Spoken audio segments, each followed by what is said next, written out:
बोलो सद्गुरुदेव भगवान की जय। आइए अपने चित्त को वहीं ले चलें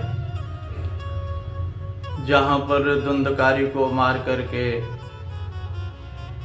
और वो 5 वेश्याएं घर में ही दफना करके और सारा माल लेकर के वो चली गई। और धुंधकारी मरने के बाद में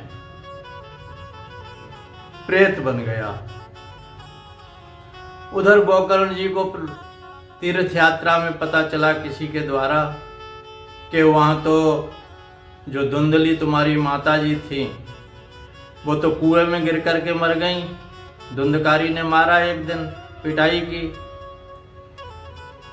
और जो धुंधकारी था वो तुम्हारे घर में 5 वेश्याओं को ले आया, चोरी करने लगा। और वेश्याओं एक दिन खूब माल लेकर के आया चोरी करके। वेश्याओं ने सलाह करके उसको मार दिया, मार के दफना दिया। और वो सब घर खाली करके चली गई। तो जब मरा हुआ देखा कि माँ भी मर गई, पिता भी मर गए और भाई भी मर गया, तो गोकर्ण जी ने गया जी में श्राद्ध कर दिए उनके नाम से। श्राद्ध कर दिए तो उन्होंने कहा गोकर्ण जी ने, चलो अब संसार में घूमते हैं और विचरते हैं, तीर्थों में रहेंगे, भजन करेंगे, चलो एक बार अपने गांव भी घूम आते हैं। तो लौट करके वो गांव आए, अपना घर देखा, अपना साफ सफाई की, खंडहर पड़ा था वहीं पर आसन लगा लिया और विश्राम करने लगे। विश्राम करने लगे तो कभी शक्रन मेष,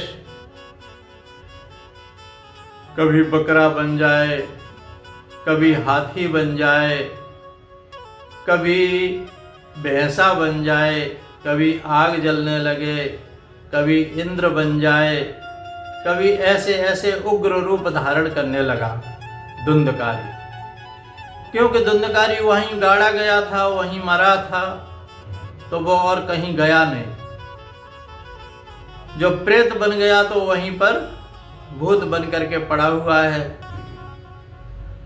और गोकर्ण जी वहां आते हैं तो ऐसे ऐसे उनको डराने लगा। गोकर्ण जी कहाँ डरने वाले थे? जो भगवान का भक्त होता है वो इन चीजों से डरता नहीं और उसके पास कोई छूता नहीं। जो उग्र रूपधारी होते हैं, प्रेत पिशाच होते हैं, उसके पास तक आ नहीं सकते और वो इन चीजों से डरता नहीं। क्योंकि सबसे उसने तो आश्रय और परम शक्ति का लिया हुआ है, भगवान का लिया हुआ है, तो डरने की क्या बात है। हर समय भगवान उनके साथ है। तो उन्होंने कहा, कष्टम उग्र रूप धरो रात्रो। तू कौन है भाई जो उग्र रूप में इस रात्रि में? कुतो या तो दशा में माम, तेरी ये दशा कैसे हो गई और कौन है तू? किंबा प्रेत पिशाचो बा, क्या तू कोई पिशाच है या प्रेत है या राक्षस है? सीधे संसना, बता जल्दी कौन है। और उन्होंने जल लेकर के अपने कमंडल से मारा उसके ऊपर पढ़ के मंत्र, तो बोलने लगा। क्या बोला?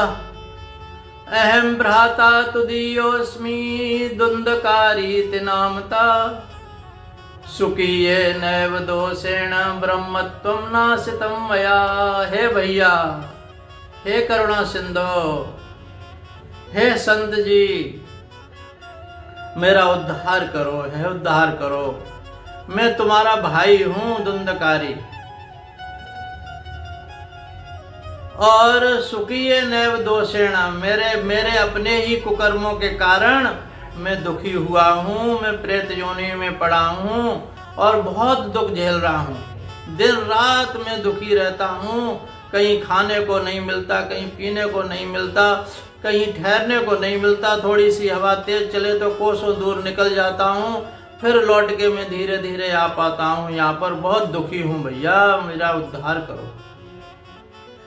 धुंधकारी ने कहा, अरे ब्राह्मण का बालक होते हुए तू इस दशा में प्रेत बन गया कि भैया मैं क्या करूं, मेरे कर्म ही ऐसे थे कि तेरे नाम से तो हमने गया में श्राद्ध कर दिया था और तेरी मुक्ति कैसे नहीं हुई। बोले, गया श्राद्ध सताने भी मुक्तिर में न भविष्यति। अगर भैया 100 पिंड भी दान कर दो गया जी में जाकर के, तो भी मुक्ति मेरी होने वाली नहीं है इनसे, क्योंकि मैं कोई छोटा मोटा पापी नहीं हूं, मैं तो बहुत बड़ा पापी हूं। ऐसा कोई कुकर्म नहीं है जो मैंने न किया हो। मैं दुष्ट हूं और दुष्ट का गया जी में श्राद्ध करने से मुक्ति नहीं होती, कोई और साधन ढूंढो। तो गोकर्ण जी ने फिर सूर्यदेव की आराधना करी। मैं ढूंढता हूँ, कहा कि देख शांति रहे और मैं कोई ना कोई उपाय देखता हूँ। सूर्यदेव भगवान की आराधना की। सूर्यदेव ने आकाशवाणी की, नमो तुभ्यम नमो जगत साक्षन ब्रूहि वे मुक्त हेतुकम। हे जगत साक्षी, हे सूर्यदेव भगवान, जो मेरा ये भाई है धुंधकारी है तो कुकर्मी, इसे दुख झेलने चाहिए, लेकिन हे प्रभु संत तो हमेशा सबका उद्धार करते हैं, चाहे कोई कैसा भी पापी हो, चाहे कुछ भी हो, लेकिन उसको मुक्ति का साधन बता ही देते हैं। और आप कृपा करके जगत के साक्षी हैं, आप मुझे ये साधन बताइए, इसकी उद्धार कैसे होगा। तो सूर्यदेव भगवान ने कहा, श्रीमद् भागवतान मुक्ति सप्ताह वाचनम कुरु। देखो भाई गोकर्ण जी, इस धुंधकारी के लिए एक ही साधन है कि सप्ताह भागवत की कथा करो और इसको आवाहन करो और इसको बैठा लो, कोई बांस लगा देना, उसमें आकर के ये बैठ जाएगा और एक एक दिन में एक एक इसकी गांठ खुलती जाएगी, टूटती जाएगी, 7वें दिन इसको मुक्ति हो जाएगी। एकाग्रता से ये कथा सुने। और यही हुआ। गोकर्ण जी ने कथा की और धुंधकारी का आह्वान किया, बांस लगा दिया, एक एक ग्रंथि टूटती गई। सप्त ग्रंथि युतम तत्पश्यत। और 7वें दिन 7वीं ग्रंथि जैसे ही खुली, टूटी, तो दिव्य रूप धरो जातस तुलसी दाम मंडिता। 7वें दिन जैसे ही 7वीं ग्रंथि टूटी और वैसे ही दिव्य रूप धरो जातस, दिव्य रूप में आ गया वो धुंधकारी, प्रकट हो गया। और तुलसी दाम मंडिता, तुलसी की माला पड़ी हुई है उसके गले में, पीत वासव पीतांबर पहने हुए है और घनश्याम है और मुकुट पहने हुए है, कुंडलान्विता, कुंडल झिलमिला रहे हैं उसके कानों में। और एकदम जैसे मालूम पड़ा कि कोई देवता प्रकट हो गए हों। धन्या। तो पहले अपने गोकर्ण जी को प्रणाम करता है, ननाम भ्रातरम सत्य, प्रणाम किया और कहा कि धन्या भागवती वार्ता प्रेत पीड़ा विनाशिनी। और ये भागवती वार्ता जो है, भगवान की कथा जो है, धन्य है। क्यों कि ये प्रेतों को भी मुक्त कर देती है। धन्या भागवती वार्ता प्रेत पीड़ा विनाशिनी। तो कहां से शुरू हुई थी ये कि कौन कौन पापी भी इससे तर जाते हैं। तो हाँ, इससे पापी भी तर जाते हैं भागवत की कथा से। कौन को कुकर्म करके और प्रेत योनि में पड़े हुए हों, ऐसे पापी भी इस कथा से तर जाते हैं। और फिर वो एक बात बताता है, बहुत अच्छा ज्ञान हो गया ना। अब तो दिव्य रूप धारण कर लिया और भगवान का ही पीत भाषा है, घनश्याम स्वरूप है, मुकुट पहने हुए है, कुंडल झिलमिला रहे हैं और दिव्य रूप धारण करके और वो प्रकट हो गया। और प्रकट होकर के कहता है, देखो भाई सुन लो संसार के लोगों, सुन लो, मैंने बहुत दुख झेले हैं, तुम मत दुख झेलना। भागवत का आश्रय ले लेना और एकाग्रता से भगवान की कथा सुनते रहना और ये कथा आपको मुक्त कर देगी, संसार सागर से पार कर देगी। और कहते हैं देखो भाई, अस्ति स्तंभम स्नायु बद्धम मांस शोणित लेपितम चर्मा वनद्धम दुर्गंधम पात्र मूत्र पुरीशयो। ये जो तुम्हारा शरीर है इसमें कुछ भी नहीं ऐसा है अच्छा, लेकिन ये मुक्ति का साधन इसको बना लीजिए, क्योंकि अस्ति स्तंभम स्नायुबद्धम मांस शोणित लेपितम चर्मा वनद्धम दुर्गंधम पात्र मूत्र पुरीशय। ये तो मलमूत्र का भांड ही है, इसमें और कुछ अच्छा नहीं है। और इसमें जरा शोक विपाकारतम रोग मंदिर मातरम दुष्पूरम दुर्धरम दुष्टम सदोष क्षण भंगुरम। ये क्षण भंगुर है, कब ये पानी का बुलबुला जैसे कब फूट जाए इसका कोई पता नहीं है, कब इसमें श्वास आए या ना आए, कभी इसका कोई पता नहीं है किस मोड़ पर और प्राणांत हो जाए। इसलिए प्राणांत होने से पहले आप इसका अपनी मुक्ति का साधन ढूंढ लो भैया। और देखो ये शरीर कैसे है, कृमि बिड भस्म संज्ञातम, इसकी गति बस यही है। ये अगर जमीन में गाड़ दिया जाएगा तो कीड़े पड़ जाएंगे, और कोई पशुपक्षी खा जाए तो बिड बिष्टा बन जाएगा, और जला दिया जाएगा तो भस्म हो जाएगा। इससे ये शरीर, इसी की यही इसकी गतियां हैं। शरीर मित वर्णितम और अस्तरेण स्थिरम कर्म कुतोयम साधयन हे। ये अस्थिर शरीर है और इस शरीर से स्थिर कर्म कर लो जो तुम्हारे साथ जाएं। ऐसे कर्म कर लो, क्यों कि ये शरीर कैसे बनाए, ये प्रातः संस्कृतम अन्नम, जो तुम सुबह अन्न बनाते हो, सुबह अन्न बनाया शाम तक विनाश हो जाता है, बदबू आने लगती है। यद प्रातः संस्कृतम चान्नम और सायं तस्य विनित्यति, शाम तक विनश्यति, विनाश हो जाता है, बदबू आने लग जाती है, सड़ जाता है। और तदीय रस संपुष्ट, ये शरीर भी उसी अन्न से संपुष्ट है। तदीय रस संपुष्ट, काय का नाम नित्यता। जैसे काया कोई नित्य नहीं है, ये टिकने वाली नहीं है, ये भी बदबू आने वाली है। और देख लो इस शरीर में से जहां से भी देखो, कान में से कान में उंगली डालो और सूंघो, क्या अच्छी अच्छी खुशबू आती है, बदबू। नाक में से बदबू, आंखों में से कीचड़ बदबू, और ये मुख में से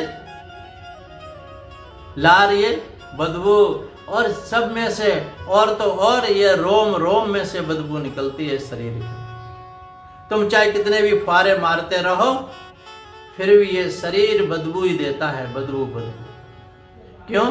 तदीय रस संपुष्ट, जो शाम तक अन्न विनाश हो जाता है, बदबू आने लगती है, उसी अन्न के रस से ये संपुष्ट है। तो ये क्या नित्य है? नित्य माने हमेशा रहने वाला है? नहीं, ये दिया है तो इससे ऐसे कर्म कर लो जो स्थिर हों। अस्थिर शरीर तो है, लेकिन इससे स्थिर कार्य किए जाते हैं जो हमेशा कार्य देते हैं, साथ रहते हैं। और इसकी आयु क्या है? बुदबुदायु तोयेसु, पानी का बुलबुले की उम्र ही क्या होती है ये बताओ। पानी का बुलबुला पानी में बना और फूटा। और तोयेसु मस्का ये जंतुसु, और जंतुओं में जो मच्छर होता है, मच्छर की कितनी उम्र होती है? गाल पे बैठा, थप्पड़ मार दिया, मर गया। तो ये शरीर भी ऐसा ही है, कब काल तमाचा मार दे और कब ये गिर जाए। ये शरीर का भी यही होने वाला है। ये और कोई नहीं कह रहा, जिसने संसार में दुख झेले हैं कुकर्मों से प्रेत बन के, और जो कथा से मुक्त हो गया, दिव्य रूप धारण कर लिया, ज्ञान उत्पन्न हो गया, ये धुंधकारी उपदेश दे रहा है संसार के लोगों को। हे संसार के लोगों, इस शरीर से अच्छे कर्म कर लो। और जायते मरणायव कथा श्रवण वर्जिता, जो कथा नहीं सुनता है और चित्त नहीं लगाता, तो कथा तुम तक पहुंच रही है, ये इसमें चित्त लगाओ। और जब तक भगवान हमें भी सामर्थ्य देंगे, शक्ति देंगे और उनकी इच्छा होगी, तब तक हम भेजते रहेंगे। तो कथा में जरूर ये, चाहे 10-15 मिनट की है, 10-15 मिनट तो जीवन में निकाल लीजिए भैया, और एकाग्रता से ये 10-15 मिनट निकाल करके कथा सुनते रहो। इससे ही मुझे लगता है, इससे ही आपका कल्याण हो सकता है, अगर आप मन लग जाए आपका कथा में तो। क्योंकि ये धुंधकारी कह रहा है, तदि जायन्ते मरणायव कथा श्रवण वर्जिता, वो जीते हैं और मरते हैं, बस जीने के लिए ही जन्म लेते हैं और मरते हैं, मरने के लिए ही जन्म लिया है। लेकिन नहीं, जन्म और मरण के बीच में तुम्हें ऐसे कुछ करके जाना है संसार से, जो तुम्हारे स्थिर, तुम्हारे साथ हमेशा जाए। और वो जाता है तो क्या, भगवान का नाम तुम्हारा कभी पीछा नहीं छोड़ेगा, जब तक भगवान तक नहीं पहुंचा देगा। भगवान का नाम लो, जो गुरुजी ने आपको दिया है वही मंत्र है, वही नाम है भगवान का, तो निष्ठा से वही कीजिए। और इससे आगे की चर्चा फिर। बोलिए सच्चिदानंद भगवान की जय।